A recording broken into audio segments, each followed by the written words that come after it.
where are you wholesaling at? Well, Atlanta. And I'm like, why? There's these smaller towns around Atlanta that I'm sure, half the population is targeting Atlanta. Maybe just switch it up a little bit. And which is what I've kind of done. I actually live in my town that I wholesale in. Wholesalers are created probably by 5 every day in those markets. There's somebody new coming in every time, and there's already people that are already dominating and have been dominating for 10 plus years in these bigger markets. Not to say you can't come in and compete, but what I have done, or what I try to concentrate on doing, and what you said is there's always these little smaller towns in the counties that are always going to be really hot outside the city. I've been told that you cannot wholesale real estate or build a good size profitable business in smaller markets. And time again, that has been disproven. And to disprove it and really put a bow on the myth that you can't do this business, you can't wholesale and build a incredible real estate business in a small market. I've got a wholesaler out of Jackson, Tennessee. There's 70,000 people there. And he's got a really, really, really incredible system and marketing machine that is really building up his pipeline of opportunities. And he's going to break it down for us on this podcast. It's going to be absolutely incredible. But even if you don't live in a small town, we all are surrounded by smaller towns. What he's going to be talking about on this podcast is something that we could all implement. It is something that is tangible for every single person that's listening and watching this podcast. He's currently got 21 closings set in March. He's got one of those closings is for a $200,000 assignment fee on a mobile home park. It's my pleasure to bring onto the podcast for the second time. The first time was 2 years ago in 2021, but he's kept the momentum going and built and built and built and built. It's my pleasure to bring to the podcast back again, Dustin Ring. Dustin, how are you, buddy? Great. Thank you so much, Brent. It's a pleasure as always. I really appreciate you having me again. How do we dominate? How do we build a good, strong business in a smaller market?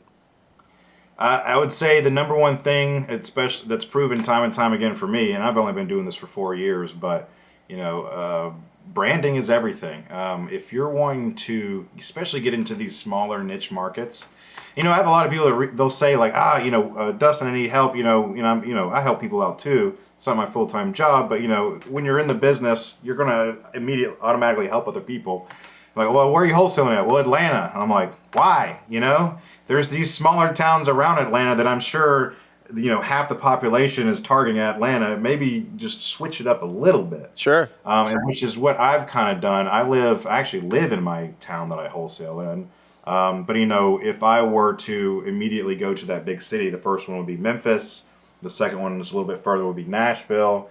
And I'm going to tell you, wholesalers are created probably by 5 every day in those markets. There's somebody new coming in every time, and there's already people that are already dominating and have been dominating for 10 plus years in these bigger markets.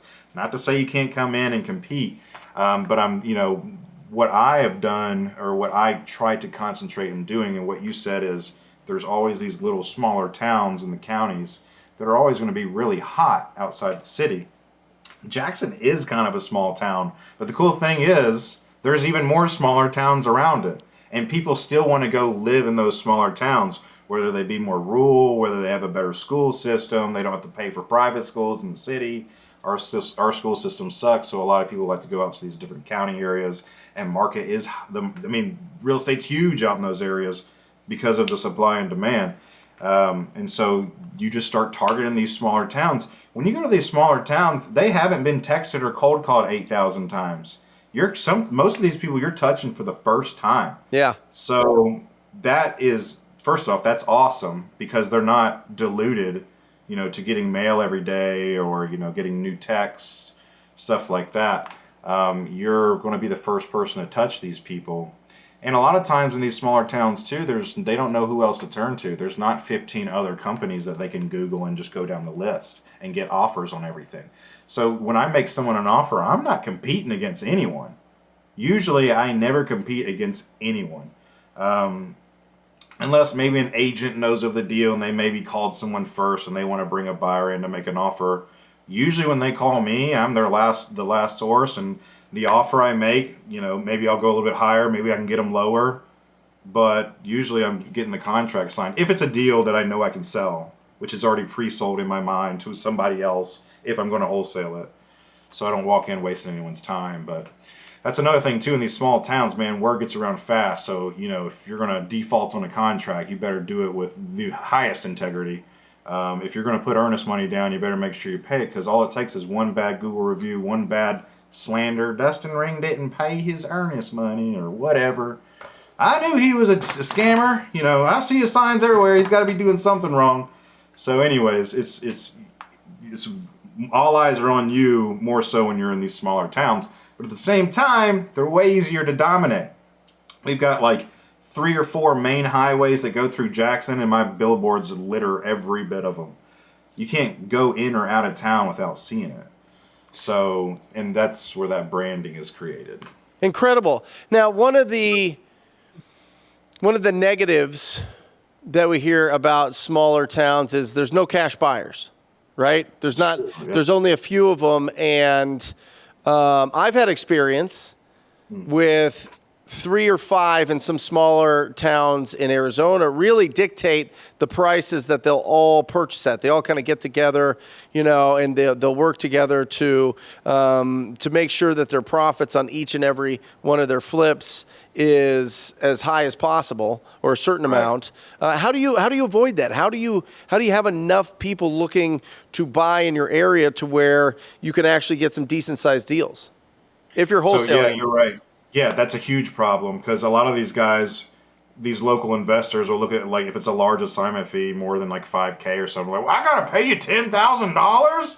Like, well, dude, yeah, you wanted the property, you didn't have a problem with the price at first, but they're just these smaller local yokels. They're used to grandma at church going, I've got a house for sale, I'll give you 20 grand. It's a $150,000 house or something. They're used to getting that. So what you got to do is you got to find serious cash buyers in the closest local market. So where am I going to go? My biggest buyers are in Nashville and in Memphis, because they know the Jackson market. They're local. They're close enough by where they drive through it. They know it. They know that the rents are high. They know the ARV on homes are high. And very similar to their markets, and there's not as much competition when it comes to, they don't have to constantly overbid on deals. So yeah, I've got a few. So that was just all about creating relationships, getting deals, posting them out there, getting eyes on them, the right person seeing them. Yep.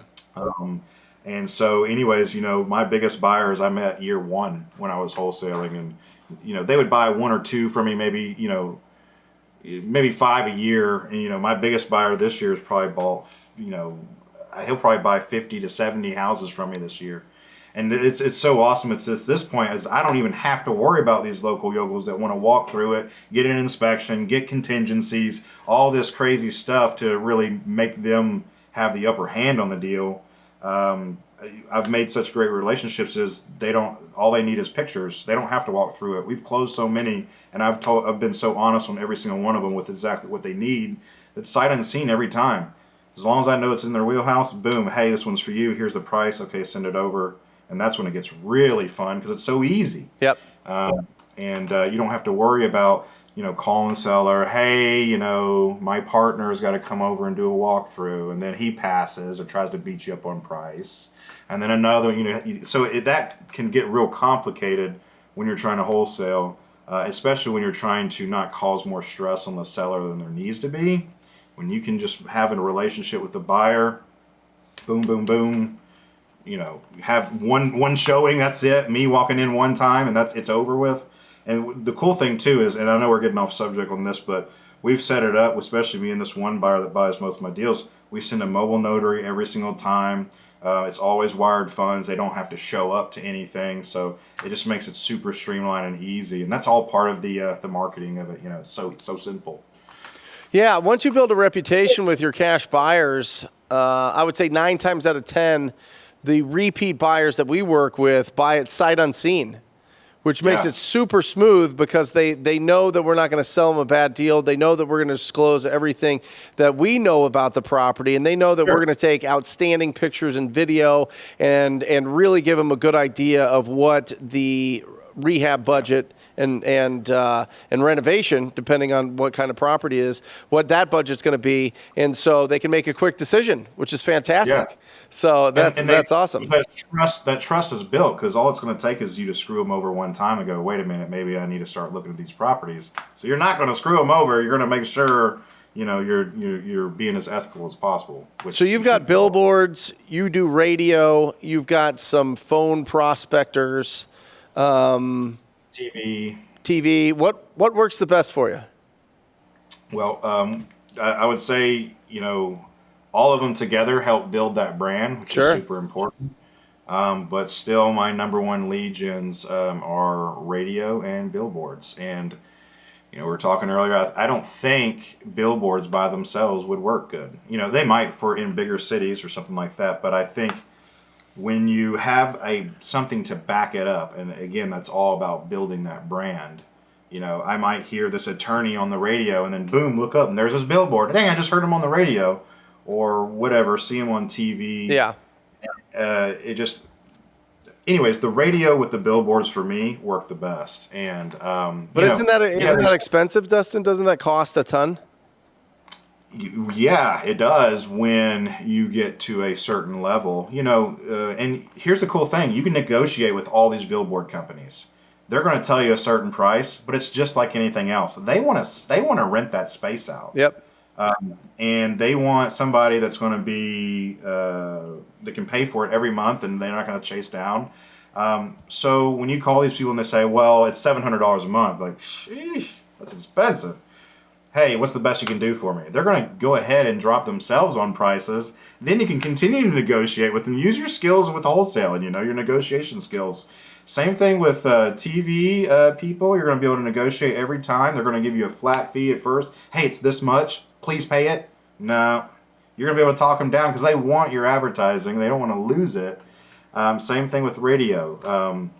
And you can create relationships with these companies. The more you do, obviously, the better deals you get. But is it expensive? Once you start getting to, 5, 10, 15 boards on every radio station, yeah, it's expensive. But it comes back like 10. So, if I'm spending, I wouldn't say times 10, but, if I'm spending $20,000 a month and I'm having 100K months every month consistently, or just about every month, then of course I'm going to keep dumping into that system and keep, and now I'm not just marketing in Jackson, I'm slowly spreading because I've realized I can't just stay here forever. If I want real growth, we have this place called Ford is building what's called the Blue Oval in this tiny little town. You'd never would have thought it. They're investing like $5 billion on this Ford plant, and it's just completely changed everything. So I'm like, my little spidey senses are going off. I'm putting one billboard here, 10 more miles down the road, another billboard, and I'm slowly edging that way, picking up radio stations in that area. And, it's going to take more snowball building in those new areas. I'm established here. I'm not established there. It's going to take time. Yeah. But you keep feeding that beast, as they say. And just keep track of it. Don't be like me when I got on my billboards. And vinyls are super expensive. Not only do you have to pay the rent for the billboard, but if it's not a digital billboard, you got to pay like $700 for a vinyl to get it printed and installed. I had the same phone number on every billboard. It was my personal cell number. How stupid. My personal cell number on every billboard, on every radio station, on everything had my number. And I wasn't able to track where stuff was coming from. And so now, 2023, I had new goals, change over marketing. I got to start tracking this stuff. I got to start using a CRM. If I want real growth, I got to put systems in place. And so now I have a new number on every piece of marketing, and it helps me track exactly where every lead comes from. So Love if it. one billboard out here gets me 10 leads a year, and this one's only getting me 1, maybe I need to start focusing somewhere else, Yeah, you talked about return on investment with your billboard. With any kind of lead generation, you want a minimum of 1 to 4. You spend $1, you get 4 back. That's when you know that things are at its minimum. Now, obviously, the higher up that you can go from there, the better. But that's the minimum. So anybody looking at this, I don't care if it's hiring people to make for phone prospecting or text message marketing or your direct mail or pay-per-click or Facebook ads or billboards or radio or TV or whatever it is, you want a 1 to 4 return. And typically, listen, this is the mistake. Most people are like, well, I didn't get that, and I did it for a month, and it didn't work. You need 90 days of testing minimum. Okay. Not only that, but you're going to get leads in that 90 days that are going to convert, that are going to affect your bottom line at the end of the year. All right. So that's really, really, really important to understand that. What I'm interested in, Dustin, because I'm starting at the beginning of next month.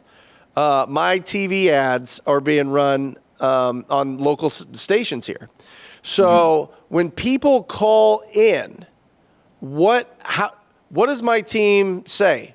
How do they answer those calls? How do they make sure that that's a good quality incoming call conversation? Because we're masters at outbound. We're masters at being proactive. We're masters at initiating the conversation and pre-qualifying and all that. But when the calls are coming in, we don't have a tremendous amount of experience with that. We get maybe 10 to 20 calls in from our website every month. We don't do direct mail anymore. And that was a whole different team that I had a few years ago. So with my team now, and I'm going to show them this, I'm gonna make them listen to this podcast and show them this video. But do you have a certain script? Do you have a certain kind of formal process that you go through when people call in?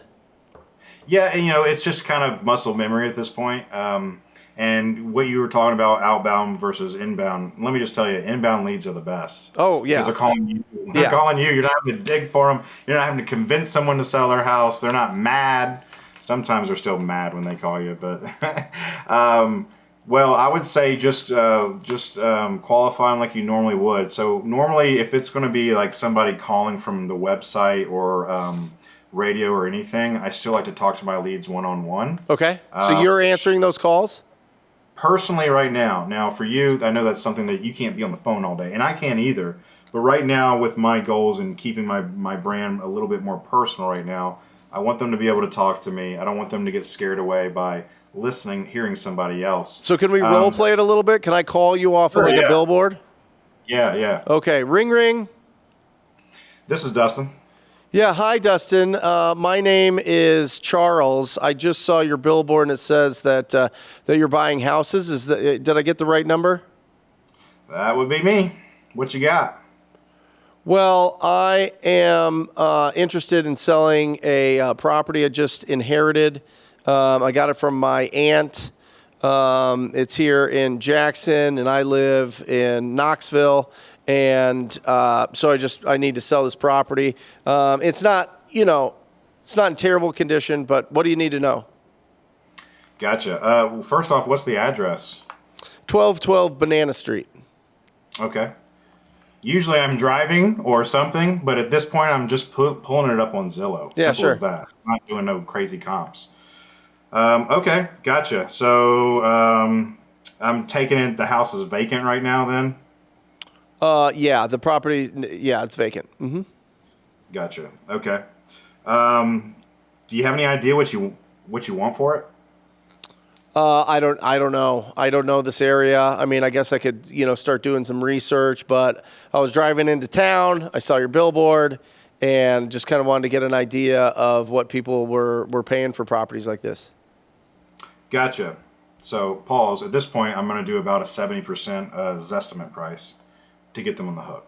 Okay. So anyways, all right. Gotcha. I'm just, I don't want to waste your time. I know, all our time's valuable. Don't want to waste my time either.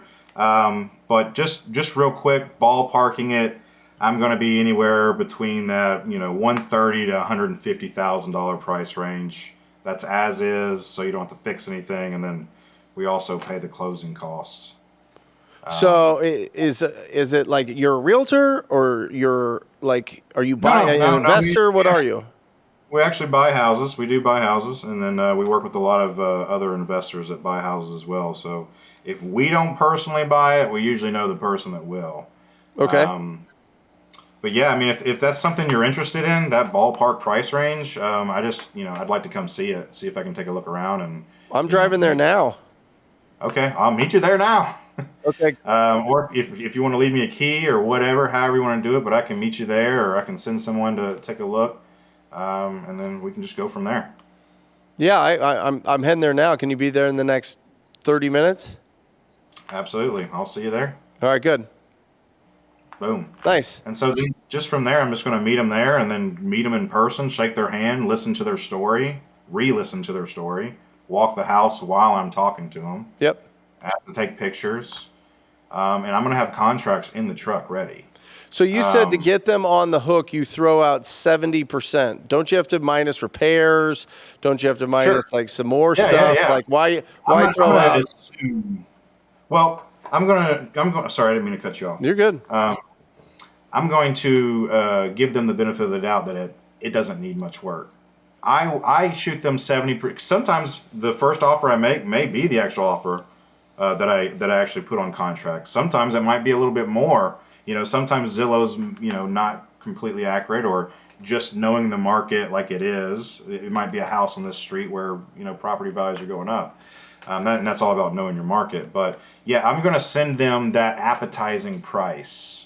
I'm not going to shoot it too high, and I'm not going to shoot it too low, even though I'd like to get it lower. But I'm going to get them salivating a little bit Yeah. to where they're like, hey, okay, that sounds good. Because I don't want them to waste my time. If I'm going to go out there and take a look at it and they're not going to give me a price over the phone, or at least give me a head nod that says, okay, that sounds good, or that might be something I'm interested in. Yep. Because when I first started, I'd go to every appointment. So that's a lot. I mean, yeah, you're going to learn a lot that way, and I'd say if you're brand new, do it that way to get the experience. But there's a lot of people that I had someone text me today. I'd love for you to come look at my house. And they didn't want to give me a price. I'm like, look, I'm not driving an hour to come see your house if you want retail for it. I've got to, and I'll even be honest with these people. Like, look, I have to be at this price because I'm in this business to make money. I have to make money. So, and I'll even break it down for them sometimes when they're a little iffy about my purchase price. Hey, look, the house is worth 150. If it needs 30 grand to work and you want 90, I'm already at 120. I like to make 50 grand per flip, or at least have at least somewhere around $40,000 to $50,000 in equity on the property. Now this is for me or wholesale. Of Yep. course, the numbers are going to be a little bit different. And so this is why I have to be where I'm going to be. If I'm going to give you 90 and I have to spend 30, I'm not going to do that for $20,000. So this is where I have to be. And sometimes just breaking it down and being real with them will don't be afraid to get real with people. A lot of people don't want to hurt anyone's feelings, but when you're in a serious situation, the seller is motivated and they need your help. Sometimes they need you to kind of kick them in the pants. Yeah. And get real with them. So, don't be afraid to ask them what their payoff is. And everyone knows this trick, but hey, what's your payoff? Okay, it's 50K. How much do you want to walk away with in your pocket? Like, that's the easiest question, but a lot of people are afraid to ask it. But it tells you exactly, without asking how much you want for the property, how much you want for the property. Yeah. So I kind of got off on a And tangent you there. answer the first question you asked was what you got. Right. Just Is that keep it typical? simple. What you got? Yeah. Mm-hmm. They call in and you can say just what you got. Yeah, man. Hey, what's going on? What you got? Yeah. Because what that does, in my opinion, it gets rid of the over professionalism. They want to talk to somebody real. Okay.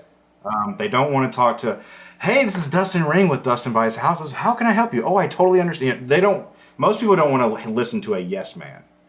And I think a lot of wholesalers, especially beginning, are too nice to everybody. Not that you have to be mean, but you can be so overly nice where it turns people off. Because I can spot a fake person a mile away. Sure. But if you're just real with them, that's when that trust is gained. When you're real with them and you joke around with them on the phone, like I'll crack jokes all the time. Like I'll try to get them laughing. I'll be sarcastic with them. But it just starts to create that bond where somebody else might give them more money for their house, but they like me. Yep. and I've created that bond, so they'll go with me instead. Awesome. Yeah, so just be real with them. Yeah, you don't have to be that overly top professional. That's why on my billboards, I'm in a black T-shirt and a hat with earrings. There's too many people out there that are bankers, realtors, whatever, that are wearing the suits saying, if you're ready to buy or sell, the market's hot. They want a different message. They want to see somebody different. And I think that's why the billboards and the radio work. It's something different that you hear, and you're not just that over-the-top professional. Well, I think it's Yeah, just being authentic, I mean, if you're that yeah. guy that wants to wear a suit and that's what you're going to show up, be that guy. But if you're going to be Yeah. the guy that wears a hat and earrings, be that guy. You know what I mean? In life, and this is some Tom Kroll who created Wholesaling Inc. told me a long time ago, they either turn you up or they turn you off. You know what I mean? Don't be in the middle, because the middle ground, nothing happens. So if you're going to be if you're going to be super professional, be super professional. If you're going to be, I'm going to be laid back and more approachable and more, we already know each other, we're talking like buddies, then do that. You know what I mean? Right. It's different things for different people. But the most important thing that I think that you're hitting on, Dustin, what's really going on is be authentic. You know what I mean? You doing that goofy, dorky voice. You would feel so awkward, and it would come off awkward that people would be like, no, I'm not doing it. So yeah, maybe you'll lose deals because of it, but you'll get the other deals because you're being you. You know what I mean? Right. Either way, they turn you up or they turn you off. Awesome. Let's break down this mobile home park deal. I want to know how you found it. I want to know who you sold it to. I want to know the details and ring this victory bell. All right, so ain't closed yet, but it was supposed to close last Wednesday, and anyways, it always happens. But so anyways, get a call from radio, and my assistant actually answered it. I fired my assistant. Sorry. Anyways, he was doing a bad job, but anyways, it happens. You gotta find the right people. Sure. And but he ended up answering the call, and I was like, holy crap, because I had just came from this mastermind in Florida about mobile home parks. And so I was like, let's hammer mobile home parks. First off, I was very bummed out, and I was burnt out. So I had to go to something to get me ramped up again, Sure. where I could come back home and be like, I'm ready to kill it. So anyways, it was really just luck though, because they called the radio number. It's only a 12 unit mobile home park, but it had an additional 81 storage units on it, all in perfect shape. It's a mismanaged disaster. The guy that owns it, him and his brother used to own it. He passed away, so dude doesn't really have updated rent rolls. The corporation has been disbanded back in 2020. We're having to call the Secretary of State and get all this stuff in good standing. So that's why it hasn't closed yet. But yeah, anyways, it has 12 mobile homes on it. Only about 6 of them are rented. 81 storage units. He had no idea who was renting what there. I ended up getting it under contract. It's funny, he ghosted me 3 times. Well, I guess, I don't know if he was getting cold feet. One time he was in the hospital. I had to drive out there 3 times an hour away, and he would no-show me every time. And I remember finally, I was real bummed out. I was getting stressed out, and then I was about to just take him off my list, and then boom, I was like, I'm gonna call this guy one last time. Boom, he answered. I said, don't you go anywhere. I am on my way right now with the contract. And he was like, well, I said, are you going to be ready to sign if I come out there? Oh, yeah, I think so. So I get out there. Guy's in real bad health. He's only about 60 though. He just seems like he's been through the wood chipper. Some people just have bad health. Sure. And I feel real bad for the guy. And anyways, I start writing these contracts out. I said, are you going to be ready to sign this? And he starts kind of giving some pushback. He's like, well, I need my attorney to look at them first. I went, dude, first I'm thinking in my mind, come on, this is the 3rd time I've been out there and you told me you were going to sign. But I just kind of bit my tongue and I was like, well, let me just fill these out. I'm going to fill these out and then you can take them to your attorney. And he goes, and then he said something and he's like, well, I just want to let you know one of these people don't have heat. Can you fix that? And I'm like, yeah, when you sign this contract. So boom, he signed it right then and there, fixed the people's heat. And so anyways, sold it to one of my investors, my biggest buyer out of Nashville that we do a lot of business with. What did you lock it up for, Dustin? I got it for $400 and sold it for $600, so $200,000. Which is funny because as soon as I sold it, my other biggest buyer called back and said I would have given you $100 more, And I was like, come on, man. So anyways, I still doing the deal. And I think it's still a pretty profitable deal for you. And yeah, so super this home is run. off this the guy called you off of your radio commercial? His son heard it. His son heard it on the radio while at work, which is a lot of people listen to the local radio while they're at work. Sure. So What's the mechanics. what's your radio? Does it say that you buy mobile homes or mobile Yeah, home I make parks? What does sure. it say? Yeah, I say I'll buy vacant land. I'll buy mobile homes and even mobile home parks, storage units. I'm going down the line. So, maybe if I didn't say that, he might not have called. But I wanted to make sure and reiterate that because I love it. I would like to own some storage, or excuse me, some parks, one day. The whole reason I got into wholesaling in the first place was that passive income by Sure. rentals and stuff like that. I've kind of lost sight of that, just growing the business and doing other things. But I would love to be able to own. Well, let's ring this victory bell. $200,000 from a lot of follow-up. Listen, that's frustrating. You go out there. You're like, what is happening? Is this going to happen? But they want to sell it. You know that they've made the decision to sell it. They're just not great at, staying with their commitments. And so you have to do that for them. You have to be there for them. You need to be able to help them make that decision. And boom, there it is. $200,000. Come on. Woo! Thank you. Awesome. Yep. Tons of title issues, but we're working through it. Definitely getting paid for my work on this one, but still, making more money than I ever would in a Awesome. real 9 to 5. So Awesome. Well, Dustin, how can people get a hold of you? How can they find you if they want to reach out to you, especially if they're in Tennessee, they want to do some business with you? Maybe they want to be your new assistant, whatever it is. How can people reach out to you and find out more information? Just look me up on Facebook or Instagram. Just search Dustin Ring. I've got a YouTube channel as well that I'm paying somebody to do content on for me. I've recorded the content. They manage it. Yeah. You can find me on there too. But And tell us about your book, brother. Oh, yeah. Break the Mold. I don't even know. Break the Mold, How to Change Careers, Disrupt Generational Curses, and Create Massive Abundance Through Real Estate. It's basically just a book about how I got started. I was making $30K a year, going through a divorce, zero to hero, and basically everything I've used. There's driving for dollars, there's batch leads in here, there's all kinds of stuff that I use, basically my blueprint. In a book. Don't give it all away, but just to get you enough to salivate a little bit. Awesome. Dustin, thank you so much for being on here. Give some advice for people starting out. Take action, guys. I know you hear it all the time, but just do it. If you have an idea, just do it. And don't be afraid to hide. I know a lot of people have success, but don't be afraid to be your own brand. If you're not willing to put your own self out there, if you're afraid of that, then you're going to have a long road ahead of you because it's about talking to people. Yep. It's about talking to people, and if you're real nervous or anything, you're always going to be nervous. But just take action, even when you don't feel like it. I'll say this one last thing. Monday was to the date, year 4 of the day I showed up to my first real estate meeting, and I met my partner there. We only partnered for about 6 months.